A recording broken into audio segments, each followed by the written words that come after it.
تو بہرحال یہ ان کا اپنا ویو ہے، لیکن ہم اسے ذرا ڈیفرنٹ طریقے سے دیکھتے ہیں. آپ نے جس انٹرویو کا حوالہ دیا حفیظ پاشا صاحب کا، وہ میں نے بھی سنا تھا وہ، اور انہوں نے گروتھ پہ اپنی ریزرویشن بتائی، اور یہ بھی کہا کہ وہ اور ان کے جو اسٹوڈنٹ ہیں انہوں نے مل کے یہ کیلکولیٹ کیا ہے کہ یہ 1.6 ہے. دیکھیں میں اتنا جانتا ہوں کہ اس ملک کے اسٹیٹسٹکس کو حفیظ پاشا صاحب سے زیادہ کوئی نہیں جانتا ہے. تو اگر انہوں نے 1.6% کہا ہے تو میں نے آنکھ بند کر کے اس پہ یقین کرنا ہے، کیونکہ مجھے فیتھ ہے، میں انہیں آج سے نہیں 1974 سے جانتا ہوں. تو ہو سکتا ہے کہ جب یہ نمبر ریوائزڈ ہو تو یہ چیزیں سامنے آ جائیں گی. اسی طریقے سے ماضی میں بھی جب ڈار صاحب ہمارے وزیر خزانہ تھے تو میں نے بھی بہت لکھا، اور حفیظ پاشا صاحب نے بھی بہت لکھا اس پہ کہ چیزوں کو، گروتھ کو بہت انفلیٹ کیا گیا تھا اس وقت بھی. اور میں یہ سمجھتا ہوں کہ پچھلے 10 سالوں میں، یعنی 2000 سے 2018 تک ہماری اکانومی 3.5 اور 4% کے درمیان میں موو کرتی رہی ہے. یہ 5.8 اور 5.5 جو کہا جاتا ہے، یہ سب ایسے ہی غلط شرط نمبر تھے، اور ہم لکھتے رہے، بولتے رہے، اور اس پہ ہمیں بہت سارے خطابات بھی دیے گئے تھے. تو یہ میں جو پاشا صاحب نے کہا ہے میں اس کو ایکسپٹ کرتا ہوں. ہاں تو سر یہ میرا سوال یہ ہے کہ یہ انڈر ایسٹیمیٹڈ اور اوور اسٹیٹڈ نمبر جو ہیں یہ کس طرح سے رکے گا؟ جو ہے وہ قوم کو بتائیے نا، جو ہے وہ سامنے آ جائے. یہ روش کیسے بدلے گی؟ میرا بنیادی سوال میرا یہ ہے. دیکھیں بات یہ ہے کہ ایک تو ادارہ جو ہے ہمارا پاکستان بیورو آف اسٹیٹسٹکس بہت ہی کمزور ہو گیا ہے یہ ادارہ، اور چونکہ یہاں پر زیادہ تر وہ لوگ لا کے بٹھائے جاتے ہیں جو ریٹائرڈ ہوتے ہیں، تو وہ سرکار کے لیے کام نہیں کرتے ہیں، بلکہ جو اس کو کنٹرول کر رہا ہے وہ اس کے لیے کام کرتے ہیں. تو پچھلے میں ہم نے دیکھا ماضی میں بھی کہ ڈار صاحب بلا کر ان سے کہتے تھے کہ مجھے یہ نمبر چاہیے، اور وہ کیسے آپ نے حاصل کرنا ہے یہ آپ جانے. آپ وہ بیچارے رات بھر ان کو جانے نہیں دیا جاتا تھا سر، اسٹاف کو رات جی بالکل یہ فیکٹس آپ کو بھی پتہ ہے، یہ ماضی میں بھی سب پتہ چلتا رہا. تو اب یہ چونکہ یہ ایسا ہو رہا ہے یا نہیں ہو رہا ہے، میرا نہیں خیال ہے کہ کسی بھی موجودہ فائنانس منسٹر نے یا فائنانس ایڈوائزر نے انہیں یہ کہا ہوگا کہ مجھے یہ نمبر چاہیے. نہیں، ایسا نہیں ہے. یہ میں اگر اس میں کمزوری ہوئی ہے تو ایک تو فلو آف انفارمیشن جو ان کے پاس اویلیبل ہوگا وہ اسی کے بیسس پہ یہ کرتے ہیں. چلیں سر آگے بڑھتے ہیں، کمزوری ہے. ہاں آگے بڑھتے ہیں. آئی ایم ایف کا کہ جو مشن آیا ہوا تھا، ریویو مشن، اس کا پہلی جو ہے وہ فرسٹ ریویو کمپلیٹ ہو گیا، مکمل ہو گیا. سب اچھا ہے کہ رپورٹ ہے، پاکستان نے اچھا پرفارم کیا، اس میں کوئی شک نہیں. لیکن یہ بھی کہا جا رہا ہے کہ جب سیکنڈ ریویو ہوگا اس میں کافی مشکلات کا اندیشہ ہے، کیونکہ آپ کے پاس 4 مہینے بعد ایف اے ٹی ایف کھڑا ہے، اور 30 جنوری کے بعد شناختی کارڈ والا جو معاملہ جو اس وقت دب گیا تھا وہ بھی سر اٹھائے گا. تو ایسی صورتحال میں، اور پہلی مرتبہ آئی ایم ایف نے اپنی رپورٹ میں کہا ہے واضح طور پہ کہ پاکستان کو ایف اے ٹی ایف کے حوالے سے بہت زیادہ کرنے کی ضرورت ہے. اس سے پہلے حالانکہ ان کا کوئی براہ راست کوئی وہ نہیں ہے. تو یہ سیکنڈ ریویو جو ہے وہ آپ مشکل دیکھ رہے ہیں؟ پھر دیکھیں ہوگا، چیلنجنگ تو ہے، بالکل ہے، خاص کر ریونیو کے معاملے میں ہوگا. دوسرا یہ کہ انہوں نے یہ بھی کہا کہ جی آپ سوشل سیکٹر کو پروٹیکٹ کریں اور ڈیولپمنٹ اسپینڈنگ کو بھی پروٹیکٹ کریں. تو یہ کیسے ممکن ہو سکتا ہے کہ آپ ڈیولپمنٹ اسپینڈنگ کو بھی پروٹیکٹ کریں، سوشل سیکٹر کے اسپینڈنگ کو پروٹیکٹ کریں، اور ساتھ میں پرائمری بیلنس کے جو ٹارگٹ ہیں اس کو بھی اچیو کریں؟ یہ اسی صورت میں ہوگا، 2 صورتوں میں ہوگا. اگر ان دونوں کو یا ڈیولپمنٹ کو اگر آپ پروٹیکٹ کرتے ہیں تو یا ریونیو کو میسو انکریز کریں آپ، یا ڈیفنس کو میسو طریقے سے کٹ کریں. اس کے علاوہ اور کوئی جادو کی چھڑی ہے نہیں ہمارے پاس میں. یا ریونیو کو میسو بڑھائیں یا ڈیفنس کو میسو کٹ کریں، تو پھر یہ آئی ایم ایف کا ٹارگٹ اچیو ہو سکتا ہے. ابھی یہ پہلا کوارٹر تھا، اس میں اتنے زیادہ کوئی خاص اس قسم کے ٹارگٹ اتنے زیادہ سخت نہیں تھے، لیکن جیسے جیسے وقت گزرتا جائے گا آپ کا ریونیو کا ٹارگٹ بھی بہت بڑھتا چلا جائے گا، ہم نے آلریڈی ڈیولپمنٹ اسپینڈنگ کو کٹ کرنا شروع کر دیا ہے. اگر وہ کہتے ہیں کہ اسے آپ پروٹیکٹ کریں تو پھر کس کو بڑھایا جائے؟ کیا مزید ریونیو کو بڑھایا جائے؟ اس اکانومی میں جان نہیں ہے. جب آئی ایم ایف خود کہتا ہے کہ 2.4% گروتھ ہوگی اس مالی سال میں, تو اس اکانومی سے آپ کیا ایکسپیکٹ کرتے ہیں کہ وہ ابھی جو ٹارگٹ رکھا ہوا ہے کچھ 44% گروتھ ہے ریونیو میں. یہ ایک کامن سینس کی بات ہے. میں کبھی کبھی سوچتا ہوں کہ آئی ایم ایف والے شاید ہمارے ساتھ مذاق بھی کر رہے ہیں کہ ایسے اٹھایا دے دیا کہ یہ اکٹھا کرو, ہم لگ گئے اس کام پہ. دیکھیں اکنامکس کا کوئی اصول ہوتا ہے, کوئی ٹیکس الاسٹیسٹی نام کی بھی چیز ہوتی ہے, کوئی ٹیکس بوئنسی نام کی بھی چیز ہوتی ہے. آئی ایم شور کہ آئی کے جو لوگ ہیں ان کو ان سب چیزوں کا پتہ ہے. شاید ہمارے لوگوں کو نہ پتہ ہو لیکن ان کو یہ بالکل پتہ ہے. تو ایک جو اکنامکس کے اصول ہیں اس کی یہ خلاف چیز ہے. تو یہ مجھے ایسے لگتا ہے کہ جیسے کسی نے شرارت میں آپ کو دے دیا کہ بھئی یہ نمبر یہ اکٹھا کرو تم ریونیو. ہمارے پاس شاید کوئی چارہ نہیں تھا, ہم نے کہا کہ ٹھیک ہے سرکار جو آپ کا حکم ہے ہم بجائے لانے کی کوشش کرتے ہیں, وہ کوشش کی جا رہی ہے. لیکن یہ بہت چیلنجنگ ٹاسک ہے. پہلا ریویو ہو گیا, بہت اچھی چیز ہے اور میں مبارکباد بھی دیتا ہوں کہ بڑا پیسفل طریقے سے سب کچھ ہو گیا. لیکن آگے بہت سارے چیلنجز ہیں. آئی ہوپ کہ جس طریقے سے یہ ہوا ہے جیسے کہ آپ نے شروع میں کہا کہ اکانومی نہ بہت جلدی سنبھل پاتی ہے نہ بہت جلدی خراب ہو پاتی ہے, تو ایسے میں جو اس وقت کلیم کیا جا رہا ہے کہ ہم ایک اسٹیبلائزیشن کے فیز سے اب نکل چکے ہیں, اب ہم گروتھ کی طرف جائیں گے, اب ہم جاب کریٹ, کس حد تک یہ ممکن ہوگا؟ یہ ڈاکٹر اشفاق حسن صاحب سے میرا سوال ہوگا. میں ایک چھوٹے سے بریک کی طرف پہلے چلیں گے اور یہ سوال ایک بار پھر ڈاکٹر صاحب کی طرف رکھتے ہیں. چھوٹے سے بریک کے بعد دوبارہ ملتے ہیں. جی مشیر خزانہ 17 روپے کلو ٹماٹر کا عندیہ دے رہے ہیں. ڈاکٹر صاحب کیا آپ نے اسلام آباد میں کہیں چیک کیا یہ فگر کہاں سے؟ کیونکہ فگرز کے اوپر ہی بات ہے, اعداد و شمار کے اوپر ہی بات ہے. یہ کیسی رپورٹس پہنچ رہی ہیں؟ دیکھیں this is a very sad affair, very sad affair. اس میں کوئی شک نہیں ہے کہ ملک کا وزیر خزانہ یا ایڈوائزر خزانہ جو ہے وہ اتنا ill informed ہو. کیا یہ نئی چیز ہے اس کے لیے؟ میرا نہیں خیال ہے کہ جو لوگ جانتے ہیں زرداری صاحب کے زمانے سے, جب یہ اس وقت بھی وزیر خزانہ تھے, وہ اسی طریقے سے ill informed ہوتے تھے. اور اس میں ان کا بھی قصور نہیں ہے کیونکہ وہ اس ملک کے باشندے یہاں رہتے نہیں ہیں. وہ تو جو شخص اس ملک میں رہتے نہیں ہے اسے کیا پتا ہے کہ یہ دال چاول کی قیمت کیا ہے؟ نہ کبھی اس کو ضرورت پڑتی ہے مارکیٹ میں جانے کے کہ ہے کیا, نہ یہ ڈیٹا کو سمجھنے کی ضرورت بھی شاید پیش نہیں آتی ہوگی کہ پتہ تو کر لیں کہ اس وقت ملک میں صورتحال ہے کیا.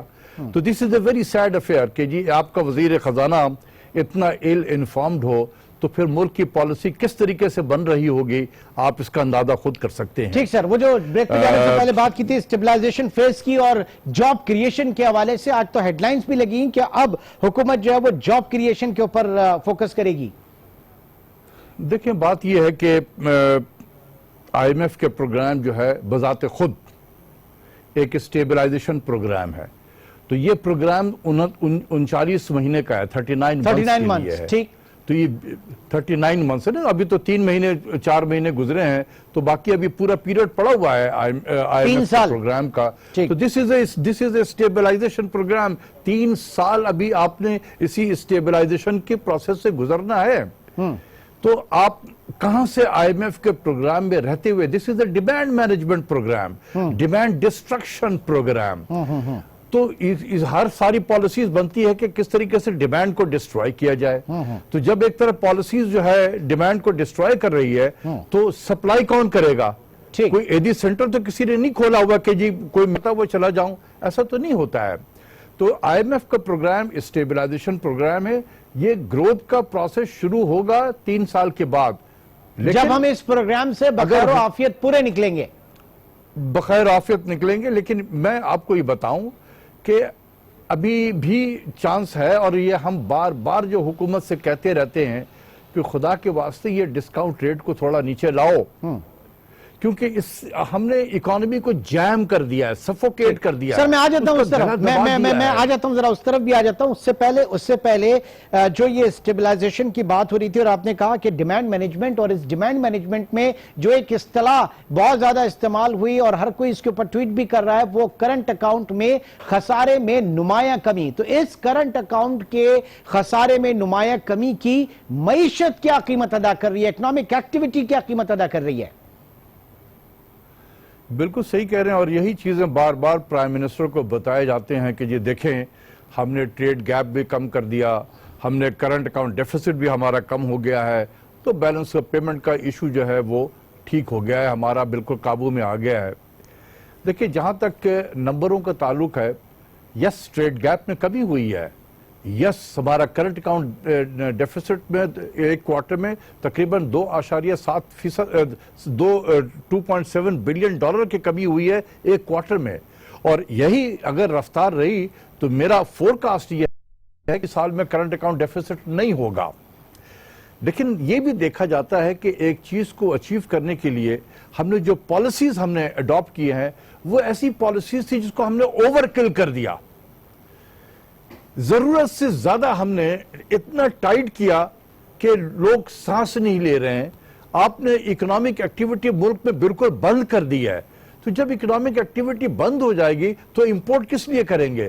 کیونکہ ہم جیسے ڈیولپنگ کنٹریز کے جو اکنامک ایکٹیویٹی ہے they are dependent on imported raw materials, imported capital goods, imported machinery, imported energy, یہ اس پر ڈیپینڈ کرتا ہے۔ تو جتنا آپ اس کو چوک کر دیں گے اکانومی کو تو پھر یہ سارے امپورٹ تو نہیں ہوں گے آپ، تو اسی لیے امپورٹ کم نظر آ رہا ہے۔ تو یہ جتنی بھی بہتری آپ دیکھ رہے ہیں it is all import driven, 96%, let me repeat, 96% improvement جو ٹریڈ گیپ میں آیا ہے وہ صرف امپورٹ کی وجہ سے آیا ہے۔ ٹھیک ہے، بلکہ آئیڈیلی یہ ہوتا ہے کہ آپ کی ایکسپورٹس اتنی بڑھ جاتی، اب بہت زیادہ خوشی کی بات ہوتی کہ اس گیپ کو آپ نے ایکسپورٹ بڑھا کے کیا ہے۔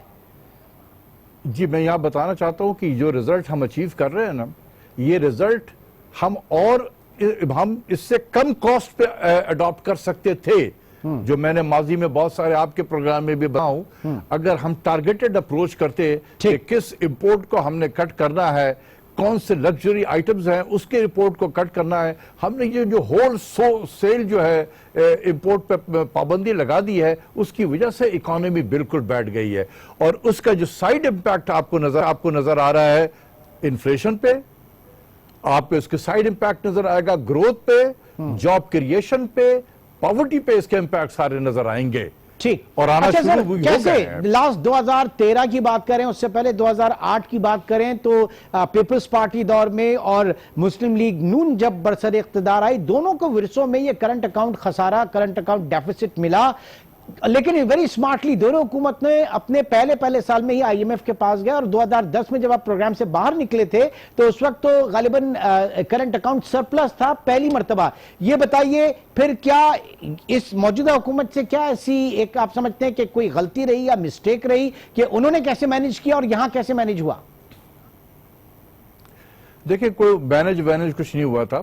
2008 میں جب ہم آئی ایم ایف میں گئے تھے تو دنیا میں کوہرام مچا ہوا تھا، تیل کی قیمتیں بڑھ گئی تھیں، یہ $66 بیرل پہ میں نے بجٹ بنایا تھا اس وقت، 2007-8 کی مالی سال کی بات کر رہا ہوں، $67 پر بیرل پہ ہم نے کاسٹنگ کی تھی، جو $140 پہ پہنچ گیا تھا، جس کی وجہ سے ساری دنیا میں کوہرام مچا، پاکستان پہ بھی مچا، اور ہمارا بیلنس آف پیمنٹ جہاں ہمارا $3 سے $4 بلین کا وہ تیل کا بل ہوا کرتا تھا، وہ $14-15 بلین پہ پہنچ گیا تھا۔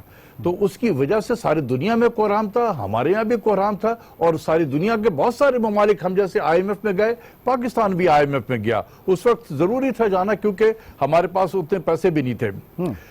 لیکن جو دار صاحب کے زمانے میں گئے ہم، دیکھیں دار صاحب کے زمانے میں ہمارا balance of payment was in ideal condition, ہمارا current account deficit 1.1% of G D P تھا، $2.5 بلین کا ہمارا گیپ تھا، لیکن اس کے باوجود ہم گئے، جو میں سمجھتا ہوں کہ نہیں جانا چاہیے تھا، لیکن ہر چینج آف گورنمنٹ کے بعد پاکستان کو آئی ایم ایف میں لے جانا ایک مینڈیٹ ہوتا ہے اس حکومت کا، کہ لاؤ سو کسی طریقے سے ہمارے چنگل سے نکلنے نہ پائے یہ.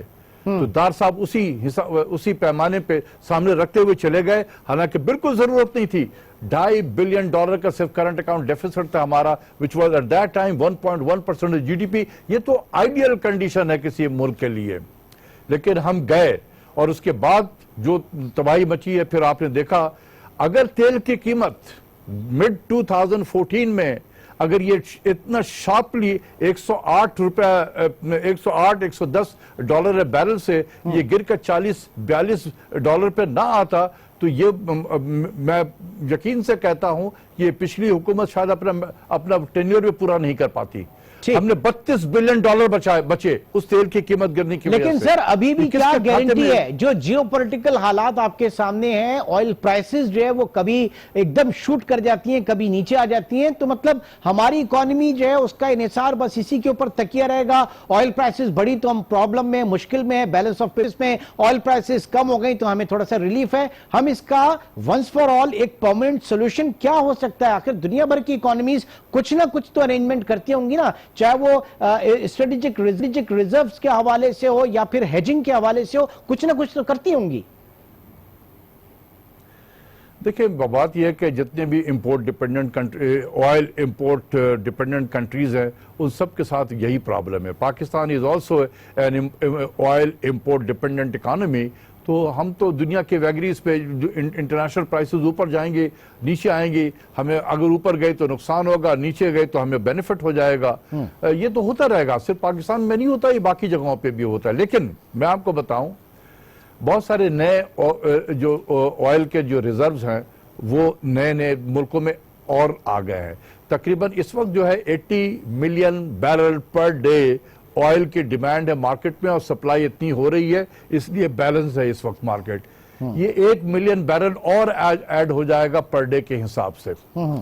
تو آپ دیکھیں کہ دوسری چیز یہ کہ امریکہ کے پاس بہت آئل کے ذخائر موجود ہیں, تو وہ جب ضرورت پڑے گی وہ مارکیٹ میں لے آئیں گے. میں نہیں سمجھتا ہوں کہ انٹرنیشنل مارکیٹ میں آئل کی قیمت پھر اس سطح پہ جائے گی. یہ جس رینج میں ہے اسی رینج میں ہی موو کرے گی, کیونکہ سپلائی زیادہ ہے ڈیمانڈ کے مقابلے میں. دیکھیں آپ دنیا کے گروتھ کو لے لیں, اکنامک ایکٹیویٹی چائنا میں سلو ڈاؤن ہو رہا ہے, یو ایس میں خود سلو ڈاؤن ہو رہا ہے. 3.5% GDP گروتھ تھا یو ایس کا, اس مالی سال میں تقریباً 2% پہ آ جائے گا. China was growing over 6.7%. اس سال وہ 6% پہ آ جائے گا. ہو سکتا ہے کہ اگلے سال وہ 5.8% پہ چلا جائے. These are the forecasts. سر جتنا نیچے گرتے ہیں آئل پرائسز, جتنی نیچے آتی ہیں, پاکستان کے لیے بلیسنگ ان ڈسگائز ہوگا کہ آئل پرائسز جتنا ہمارے نیچے آئیں اتنا ہی ہمارا امپورٹ بل جو ہے وہ ہمارے فیور, اور جتنا امپورٹ بل ہمارے فیور میں آئے گا ہماری اکانومی جو ہے اس کو اسپیس ملے گا. ڈاکٹر اشفاق حسن صاحب اس وقت ہمارے ساتھ موجود ہیں پروگرام میں. ایک چھوٹے سے بریک کے بعد دوبارہ ملتے ہیں.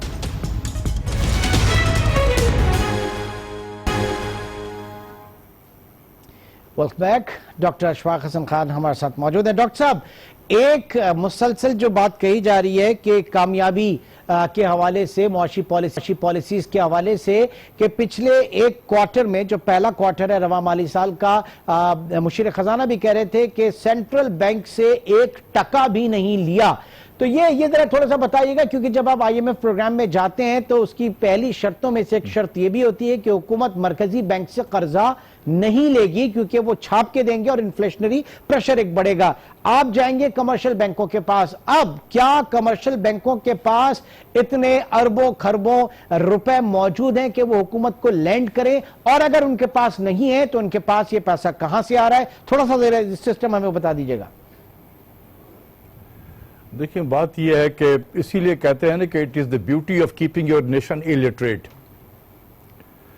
یہ پہلے زمانے میں کہا جاتا تھا کہ اگر آپ نے حکمرانی کرنی ہے تو اپنی قوم کو جاہل رکھو, تاکہ جو آپ بولے وہ لوگ یقین کر لیں گے. یہ میں اکثر سن رہا ہوں یہ بات, یعنی کہ گورنر سینٹرل بینک نے بھی یہ بات کی کہ جی دیکھیں ہم بورو نہیں کر رہے ہیں سینٹرل بینک سے, حکومت نہیں بورو کر رہی ہے.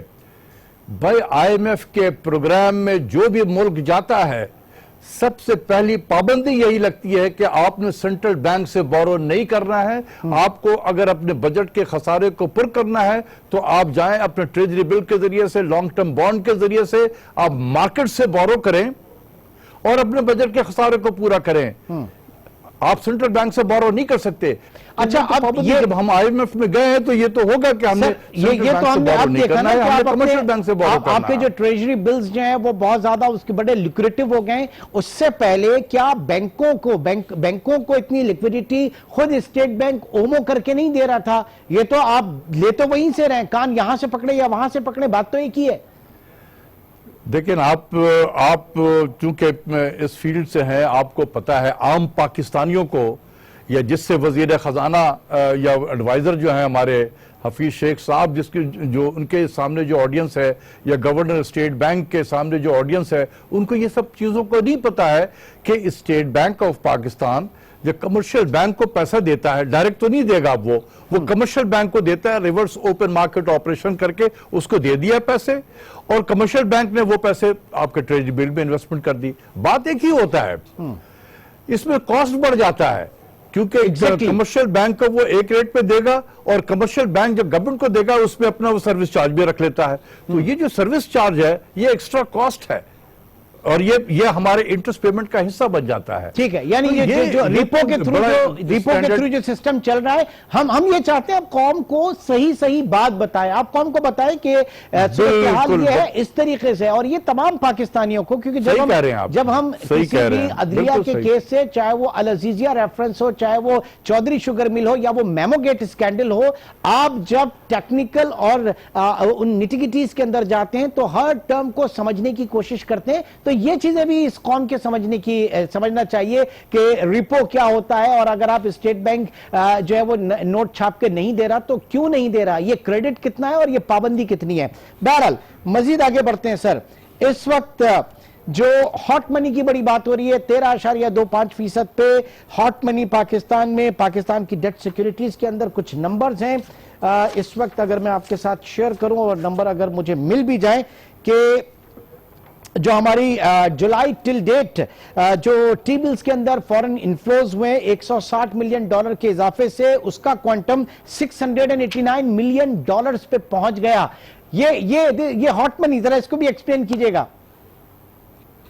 دیکھیں, یہ جو ہے ہم ڈے ون سے اس چیز کو بار بار قوم کے سامنے بتانے کی کوشش کر رہے ہیں, پرائم منسٹر کو بتانے کی کوشش کر رہے ہیں کہ سر اس پیسے پہ ریلائے نہ کریں, یہ مروا دیں گے آپ کو.